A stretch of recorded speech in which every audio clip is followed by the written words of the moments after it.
Assalamualaikum warahmatullahi wabarakatuh.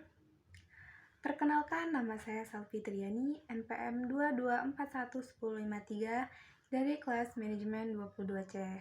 Di YouTube kali ini, saya akan menyampaikan materi tentang pasar modal.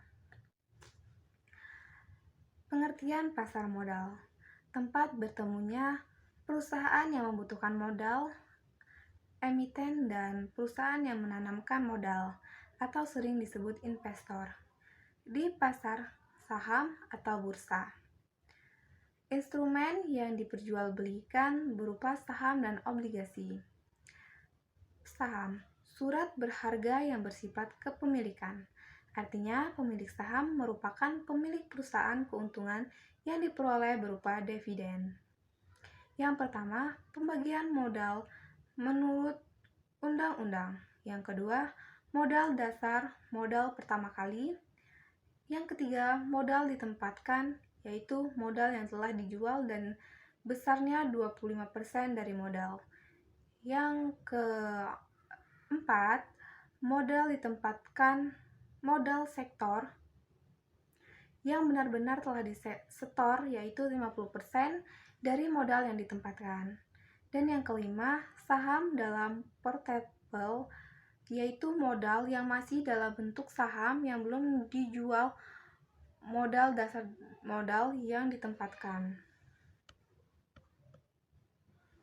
Jenis-jenis saham. Ada dua jenis saham. Yang pertama, saham preferen. Saham ini memberikan dividen yang tetap dan memiliki prioritas lebih tinggi dibandingkan saham biasa dalam pembagian dividen dan aset perusahaan saat likuidasi. Yang kedua, saham biasa. Saham ini memberikan hak suara pada rapat pemegang saham dan dividen yang dibayarkan bervariasi sesuai dengan keputusan perusahaan.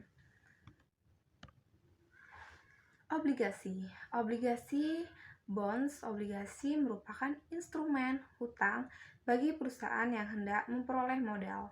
Keuntungan yang diperoleh berupa kupon. Jenis-jenis obligasi. Yang pertama, ada dari segi jaminan.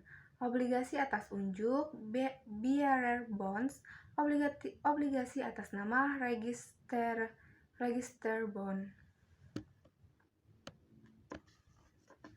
Dari segi jaminan, obligasi dengan jaminan, secured bond, merupakan obligasi yang dijamin dengan jaminan tertentu.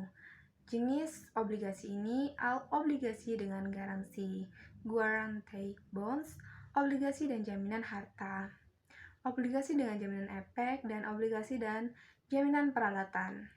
Obligasi tanpa jaminan. Obligasi yang diberikan hanya berbentuk kepercayaan semata, misalnya debenture bonds dan subordinate bonds yang dikeluarkan pemerintah. Dari segi pembayaran bunga dan pokok, terbagi menjadi tiga, yaitu obligasi dengan bunga tetap, obligasi dengan bunga tidak tetap, dan obligasi tanpa bunga. Dari segi penerbit, terbagi menjadi dua, obligasi pemerintah, obligasi swasta. Dari segi jatuh tempo, terbagi menjadi tiga, pendek kurang dari 1 tahun, menengah 1 tahun sampai dengan 5 tahun, dan panjang lebih dari 5 tahun. Terima kasih. Wassalamualaikum warahmatullahi wabarakatuh.